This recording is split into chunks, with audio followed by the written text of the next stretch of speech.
a storm be brewing.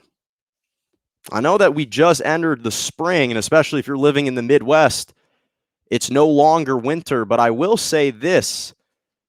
The leaves are beginning to grow back in Chicago. Yes, the Chicago Bears are apparently taking, quote unquote, taking a big swing at Russell Wilson, trying to shoot their shot at collecting the star quarterback. The Chicago Bears, of course, haven't won a Super Bowl since 1986.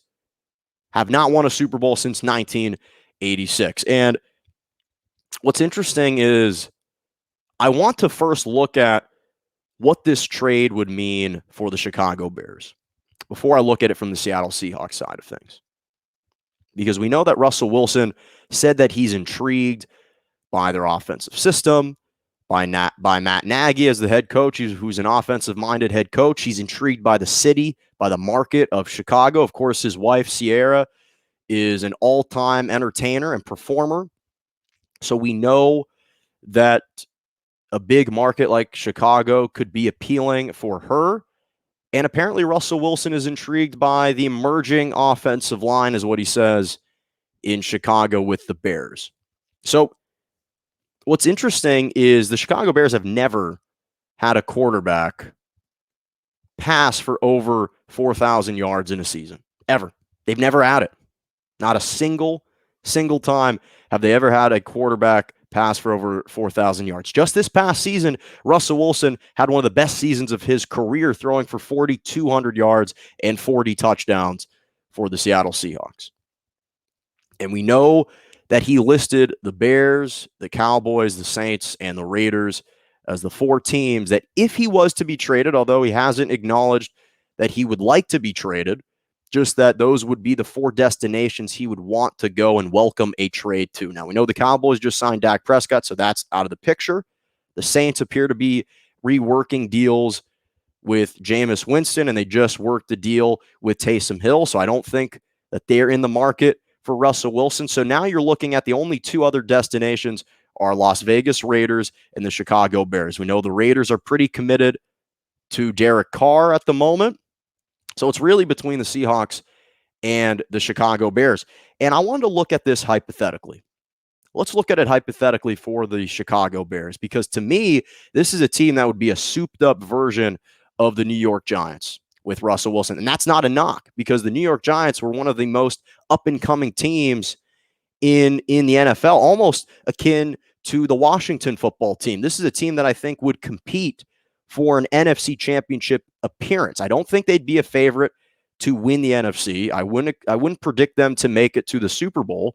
I'd still have teams like the Rams, the Buccaneers, the Packers, and potentially the 49ers ahead of the Chicago Bears with Russell Wilson. But the reality is, this is a Chicago Bears team that with Mitchell Trubisky and Nick Foles at the helm, under center, this team went 8-8 and made the playoffs, riding the coattails of their defense and their star wide receiver. So imagine the type of upgrade they could have if you bring in a guy like Russell Wilson to steer this ship. So the first thing is, when you compare, I want to compare the different positions between the Chicago Bears and the Seattle Seahawks. So first and foremost,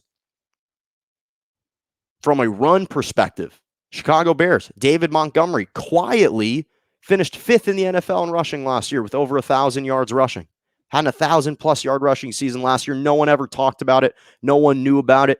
And that would be a major upgrade from Chris Carson, who rushed for 680 yards with the Seahawks last year. So the run game, check for Chicago. That is much, much better. Defensively, we know what the Chicago Bears are defensively. This is one of the most elite defenses in the NFL. The problem is they've had such a porous offense that it's almost dejected their defense to the point that they're so accustomed to going out onto the field that you just get depressed and demoralized. And that's why they occasionally would give up some big-time touchdowns and give up higher numbers to opponents just because they weren't inspired to play. If they had a positive, if they had a legitimate offense that could put pressure on opponents, I guarantee you this defense would play a lot better and actually finish in the top 5 because they've got the type of talent to do it. And we know the Seattle Seahawks, they just cut Carlos Dunlap, the only guy that provided any type of pressure for the Seahawks up front. You now released him.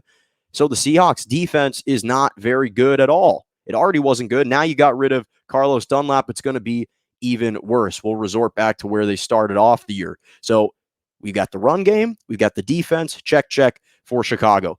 Now we look at the wide receiving core. Now I will say this.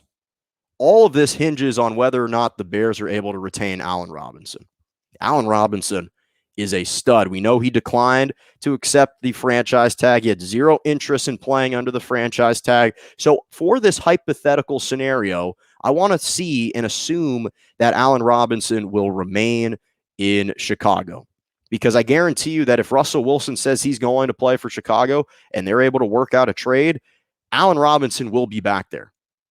He will be back there. I can guarantee you that he will be back there. But let's compare him versus DK Metcalf. So the entire collective wide receiving core, I think, is actually better in Chicago than it is in Seattle. DK Metcalf is a monster. And with Russell Wilson, he received over 1,300 passing yards from Mr. Russ, right? Allen Robinson, with Trubisky and Nick Foles throwing to him, he had 1,250 receiving yards and 6 touchdowns. With those two guys being the primary and the only distributors of the football to him. Imagine what Russell Wilson would be able to do with Allen Robinson. You got Darnell Mooney, Anthony Miller. That's a solid 3-headed core. Jimmy Graham is still there. Cordero Patterson is a gadget guy.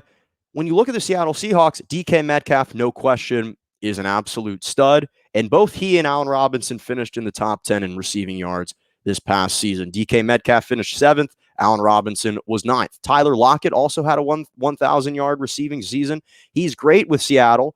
But again, so that you have those two guys, but then it just falls off. The talent just falls off for the Seattle Seahawks.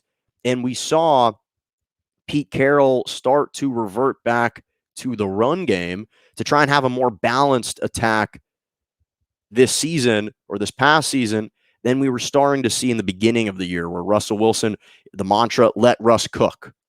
That's what you could probably see a little bit more with Chicago. But even if you wanted to utilize and incorporate the run game, it'd be so much more effective because now you've got a legitimate back in David Montgomery who can run the football. Seattle was trying to force the run game with Chris Carson.